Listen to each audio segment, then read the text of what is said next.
May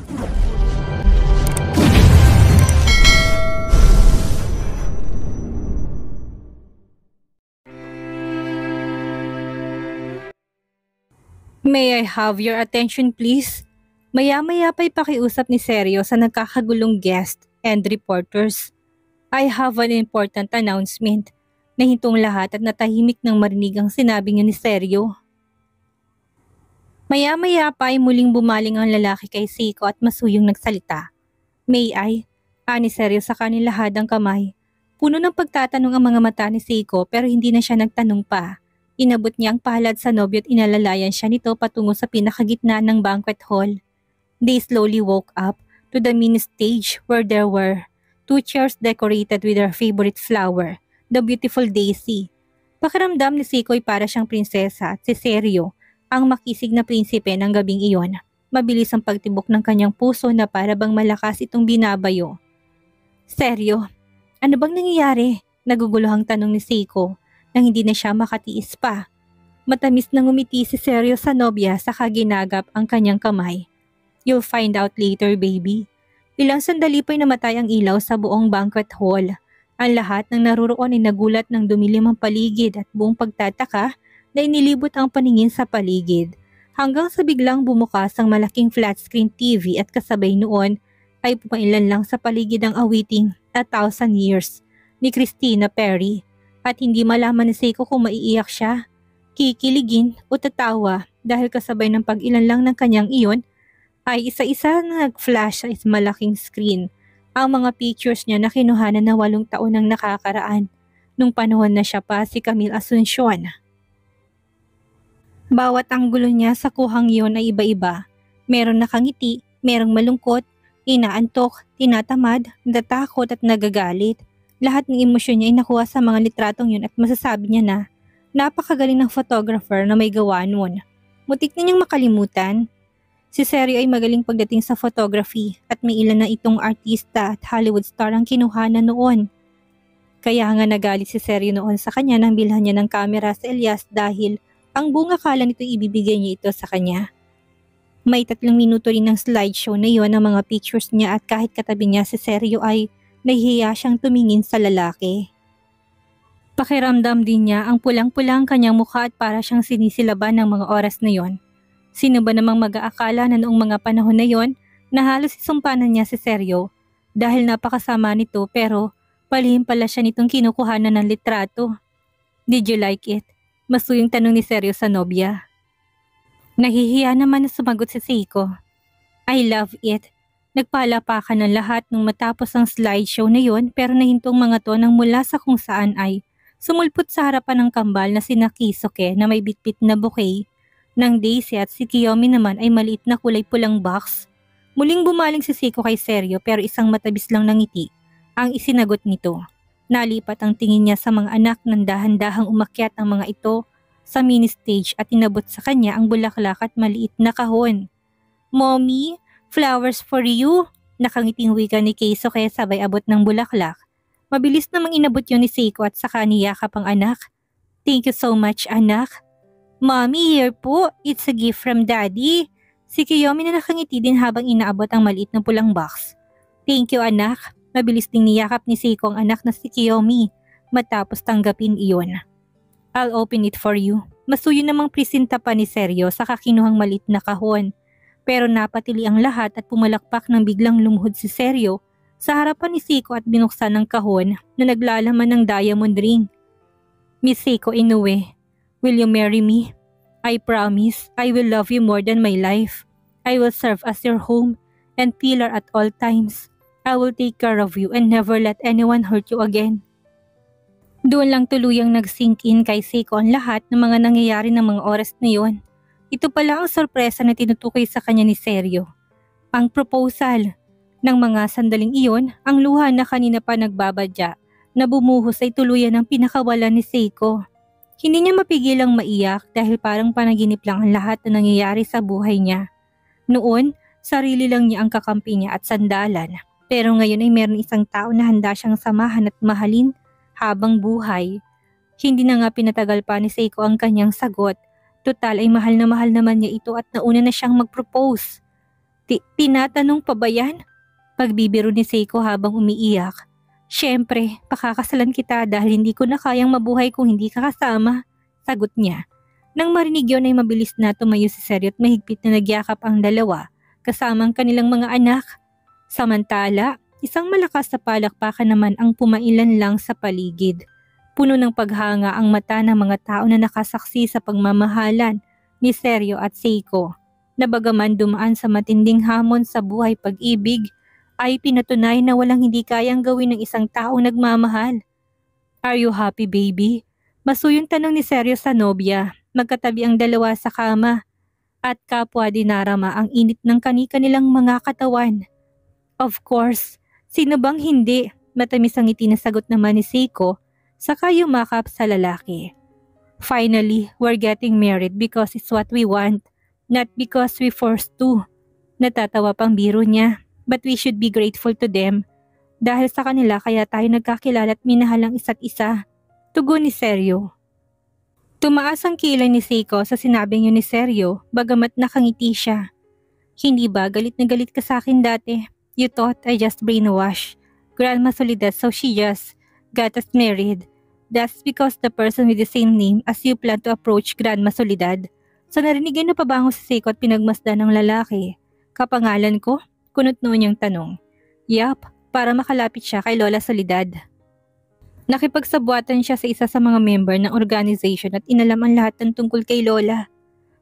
Sandaling nag-isip si Seiko at pilit inaalala kung merong member ng organisasyon ng kapangalan niya. Pero nangunot ang kanyang noon nang maalalang wala naman siyang natatanda ang ganon. Why? You forgot about her? Tanong naman ni Seryo na mapansin ang pangungunot ng noon ng nobya. Wala kasi ako natatanda na may kapangalan ako, ani Seiko. Really? Does it mean her identity is fake? Maybe, nagkibit-balikan si Seiko, tutalay tapos na yun kaya wala nang saysay pa kung babalikan niya yun. By the way, did you know that before you disappeared 8 years ago, I found out who had hit George? What? Bulalas ni Seiko. Sino ang hayop na yun? Naipakulong mo na ba siya? Nasaan siya? Sunod-sunod na tanong ni Seiko. Ang tagal niyang hinanap ang taong may kasalanan kung bakit maagang nawala ang kanyang kapatid pero dahil sa kakulangan ng witness at atensyon ng mga pulis ay hindi niya nahanap ang hayop na yon. Well, it's Elias. Sinadya niyang banggain ang kapatid mo nang sa ganun ay magipit ka tumingin ng tulong sa kanya. Shit, bakit ba kasi ngayon nangyari to? Nainis na tumingin si Seichi sa babaeng kasama niya sa presinto ng mga sandaling iyon. Isang oras na lang ay mag-uumpisa ng kasal ni Seiko at Seryo. Pero heto't nasa harap niya ng mga pulis at paulit-ulit na nagpapaliwanag. Bakit ba kasi ayaw mo pang aminin na ikaw talagang nanghipo sa akin para matapos na?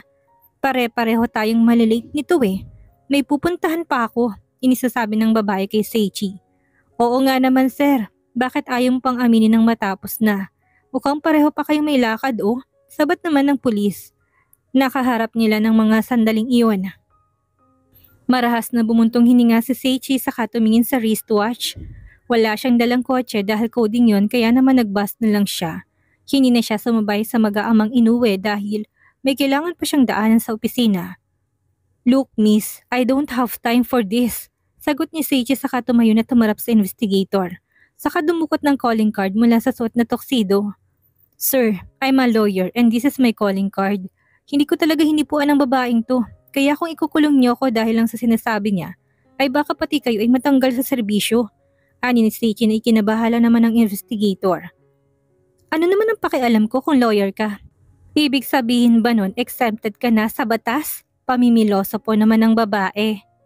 Marahas na napabuga ng hangin si Seichi dahil sa babaeng sumisira ng araw niya. Isa pa naman siya sa mga groomsmen kaya importante na makarating siya ng maaga. Pero paano niya gagawin yun kung baliw yata ang babaeng kaharap niya ngayon? Excuse me miss, matanong nga kita, ani Seichi na pinipilit ikalmang sarili. Nakita mo ba talaga akong nahipo sa'yo? Naaktuhan mo ba? Or do you have any witness?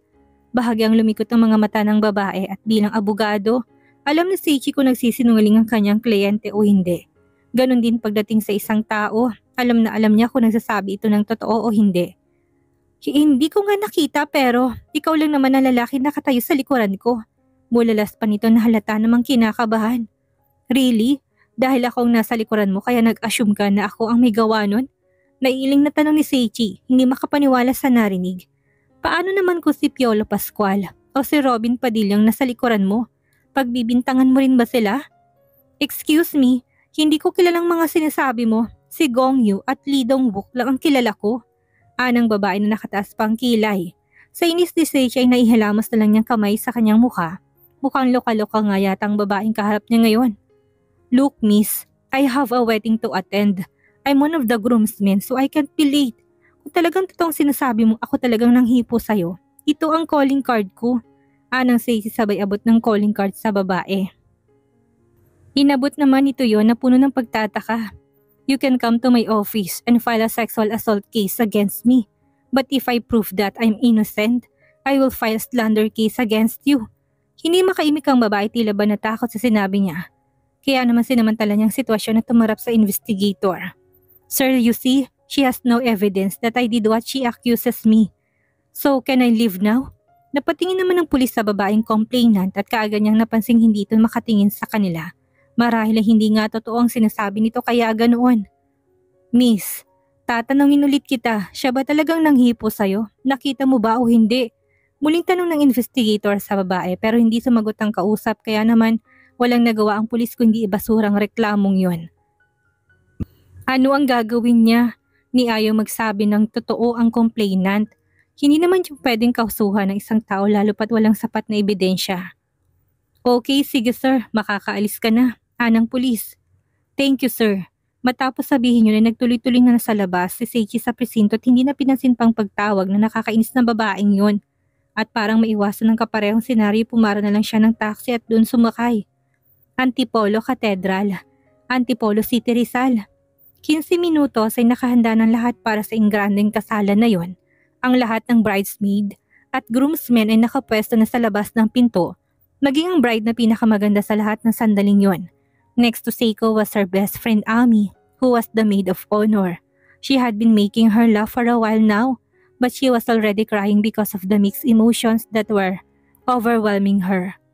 Bra, huwag kang umiyak dahil baka magulas ang makeup mo. Sige ka, sa halip na ikaw ang pinakamaganda dito, baka palitan ka namin ni Veronica. Natatawang biro ni Ami sa kaibigan na kanina pa sumisinghot-singhot. Maging si Veronica na isa sa mga bridesmaid ay natawa rin sa sinabi ni Ami. Oo nga naman sis, gusto mo bang pumangit ang wedding pictures mo? Gamit ang tissue ay nagpunas ng ilong si Seiko. Anong magagawa ko? Hindi ko nga alam kung bakit ako naiiyak eh. Nagkatingin na si Ami at Veronica sa ranirig. Isang bagay kasing pumasok sa kanilang isipan ng mga sandaling yun. Bra, baka buntis ka kaya masyado kang emosyonal, maya-may sabi ni Ami. What do you think, Doc Veronica? Tanong pa dito. Well, I'm not a gynecologist, but based on what I see now, it's possible that you're pregnant sis. Sagot ni Veronica habang masusing nakatingin kay Seiko. Base sa aura nito at pagiging emotional ay maaaring nagdadalang tao nga ito. Sandali namang natigilan si Seiko saka nag-isip at nanlaki ang kanyang mga mata nang may maalala. 1 month na akong delay, pag-amin niya sa mga kaibigan. Ang totoo iniisip na rin niya na buntis siya dahil hindi normal sa kanyang madelay ang menstruation ng ganong katagal. Pero dahil hindi pa niya siya nagpapa-check up kaya nilihim niya na muna yon. Ayaw niyang bigyan ng false hope si Sergio kaya balak niyang magpunta sa OB pagkatapos ng kanilang kasal. Sa narinig ay sabay na napatili ang dalawang babae dahilan para mapatingin sa kanilang ibang bridesmaids at groomsmen kabilang si Kiel at Seichi. Si Victor ang naging best man ni Sergio dahil ito ang tinuturing niyang matalik na kaibigan. Congrats bra, ninang na ako this time ha? Bulong ni Amit nag-iingat na hindi marinig ng iba. Ako rin bra, ninang ako ha? Segunda naman ni Veronica. Napangiti na lang si Seiko sa narinig. Bukod doon ay kumalma na rin siya at napigilan ng sariling bumuhos ng iyak. Tamang mga ito, ayaw niya makitang pangit ang kanilang wedding pictures kaya hindi siya iiyak. Ilang sandali pa'y bumukas na malaking pinto ng simbahan. Senyales na mag-umpisa na ang wedding ceremony. Nagsipilan na ng maayos sa mga bridesmaids at groomsmen. Gayon din ang ring bearer na sa Keisuke at flower girl si Kiyomi. Napaka-cute ng dalawang paslit ng mga sandaling iyon at bakas ang matinding kasiyahan sa maamong muka. Nang si Seiko na naglalakad sa aisle ay siya na mismo nag-traitor sa sarili dahil hindi pa man siya nakakalapit kay Sergio nakatayo sa harap ng altar na walang kasing gwapo. Nang mga sandaling yun ay umiiyak na siya. Kasabay nun ay pumapainlan lang sa paligid ang kantang On This Day ni David Pomeranz. Shh! Tama na anak, baka maghulas ang makeup mo, tumakbo bigla si Seryo. Biro ni Carson habang nakaalalay sa anak habang naglalakad. Daddy naman nakasimangot na saad ni Seiko habang pinupunasan ng luha. At nang sa wakas ay makarating na sa dulo, hindi na nakatiis pa si Seryo at sinalubong ng mapapangasawa na kanina pa umiiyak. Nasuyo niyang pinunasan ng luha nito sa kapabulong na sinabing, "Please stop crying baby. Alam ko masayang masaya ka dahil ikakasal ka na sa pinakagwapong lalaki sa buong mundo." Sa sinabi na tawa si Seiko bagamat umiiyak pa rin. "Ang kapal mo, ikaw dapat ang magpasalamat dahil pinakasalan ka ng kasing ganda ko." Marahang nagtawanan ng dalawa habang nakaharap sa altar at ang kanilang mga puso ay nag-uumapaw sa labis na saya at pagmamahal. Dahil sa wakas, pagkatapos ng masalimuot na pangyayari sa kanilang buhay, ay sa damba na rin nauwi ang lahat. 9 months later. "Baby, I'm here, okay? Please calm down. Kaya mo yan, malapit nang dumating si Doc Ivy." Natatarantang bulalas ni Seryo habang nag-aalalang nakatingin sa asawang nakahiga sa delivery room at hawak na mahigpit ang kanyang kamay. Pawis na ito at namumutla ang mukha ng mga sandaling iyon. Tanda na nahihirapan ito. "Sobrang sakit na, Seryo. Hindi ko na kaya. Parang mamamatay na ako." Bulalas ni Seiko habang umiiyak. "Bakit kasing tagal ng doktor na yun?" Napakasakit na ng tiyan ni Seiko at pakiramdam niya ay malapit nang lumabas ang kanyang anak sa sinapupunan. Pero bakit wala pa rin ang OB niya? Saan ba ito nagpunta? "Papunta na si Doc Ivy baby. Huwag ka na magalit, baka mapano ka pati si baby." Pagpapakalma ni Seryo sa asawa pero siya naman itong abot langit ang kaba para sa kanyang mag-ina. Ito ang unang beses na matutunghayan niyang isilang ang pinakamamahal niyang asawang bunso nilang anak. Nung isinilang kasi nitong kambal ay wala siya. Kaya hindi niya maintindihan ang nararamdaman ng mga sandaling yun. He was overjoyed and felt like he had become a father for the first time. Pero sobra rin siyang nag-aalala para sa sitwasyon ng kanyang mag-ina. Nag-aalala siya na baka mahirapan ng mga ito at wala siyang magawa para matulungan ng mga ito. "I told you bro, ako na lang magpapaanak kay Seiko, ayaw mo naman." Sabat naman ni Victor na nakabantay sa mag-asawa. Binomonitor niyang kalagayan ni Seiko at ang baby nito habang wala pa si Doc Ivy na magpaanak sa babae. "Gago ka ba? Fucking no way. Besides, hindi ka naman OB. Surgeon ka." Sinamahan niya ito ng tingin pero nakangisi lang ito sa kanya. "O bakit? Nakita ko naman na yan. Right, Seiko?" Natatawang sagot pa ni Victor na kay Seiko nakatingin. "Sige, ipaalala mo pa. Sira ulo ka."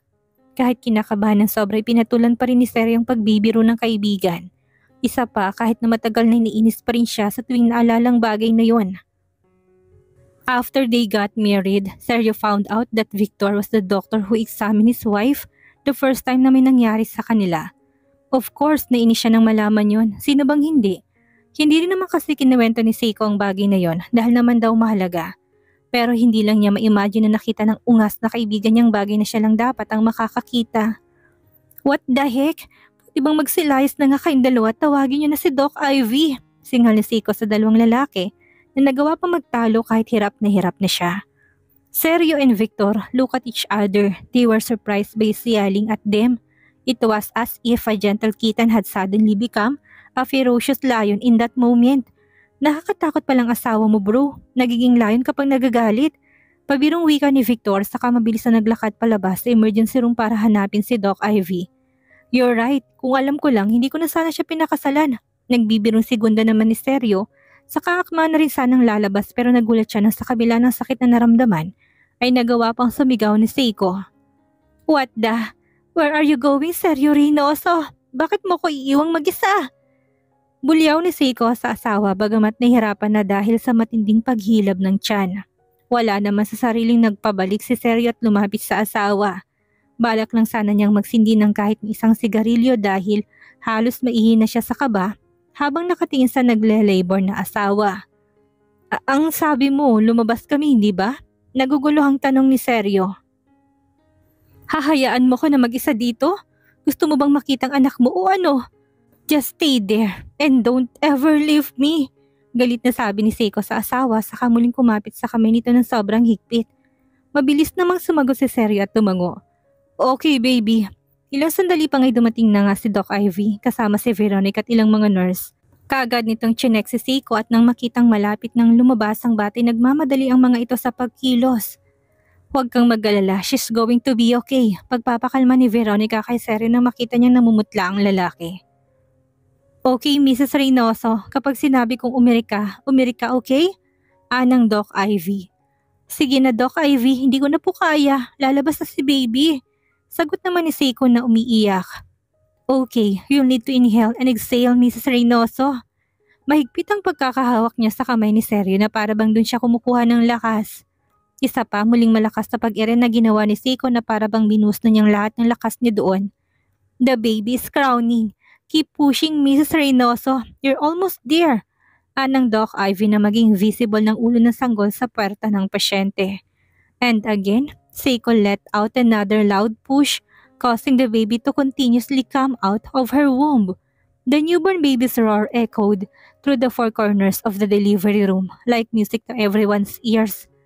Congratulations, Mr. and Mrs. Reynoso. Your baby is a girl. Nakangiting wika ng doktor habang kargang napakagandang sanggol na nakabalot sa puting tuwalya. Naiyak sa labis sa saya si Seryo nang ibigay sa kanya ng doktora ang kanyang bagong silang na anak. Nanginginig ang kanyang kamay at hindi niya na malaman ang gagawin ng mga sandaling iyon. Natatakot siya na baka masaktan ito dahil napakalambot pa ng mga at hindi niya alam kung paanong tamang pagkarga. Don't be scared, baby. It's okay. Pagpapakalma ni Seiko sa kanyang asawa, buong ingat na kinargan Seryo ang kanyang anak at habang lumuluha, ay isang pangungusapang namutawi sa kanyang nanginginig na labi. We will name her Kesaya. 1 month later. Congratulations, Seryo at Seiko. Napakaganda ng anak ninyo. Bulalas ni Ami habang kargang isang buwang gulang na si Kesaya. Gusto ko rin ng ganito kagandang anak. Christine ng bunsong anak ni Seryo at Seiko at ang lahat ng kanilang mga kaibigan at kapamilya. Ang tanging inibintahan nila sa selebrasyon na yon. Paano ka magkakaroon ng anak? Wala ka namang boyfriend. Biro naman ni Veronica sa kaibigan. Naging close na rin ang dalawa sa isa't isa dahil kapwa ito kaibigan ni Seiko. Oo nga naman bra, ilang taon ka ng single hindi ba? Ani Seiko sa kapalihim na napasulyap sa kanyang kuya Kyoto na noon ay kasama nila sa sala. Nahuli niya itong nakatingin kay Ami pero nang makita siya nito ay bigla ito nag-alis ng tingin. Hindi niya alam kung anong meron sa dalawa pero base sa kilos ng mga to, alam niyang may pagtingin ng mga ito sa isa't isa at sa ngayon nasa in denial stage pa to. Samantala kasama din nila sa table si Victor, si Kiel, si Alex at si Seiki at masayang nagsasalo-salo. Si Seryo naman ay umalis lang sandali dahil merong inasikaso. Baka type mo ko Ami, single din ako, pabirong sabat ni Kiel sabay kindat. Sumimangot si Ami sa narinig.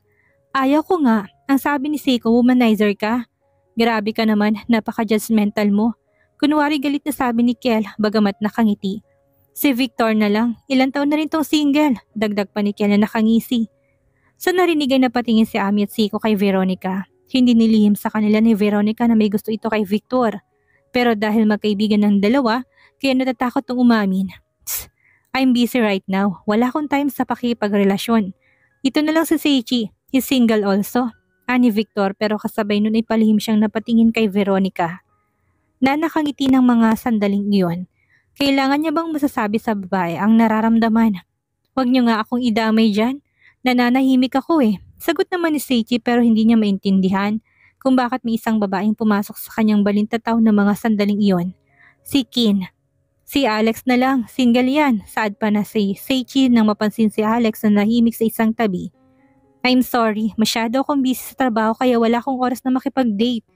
Sagot naman ni Alex na kasalukuyang nakaharap sa cellphone at tila may binabasa.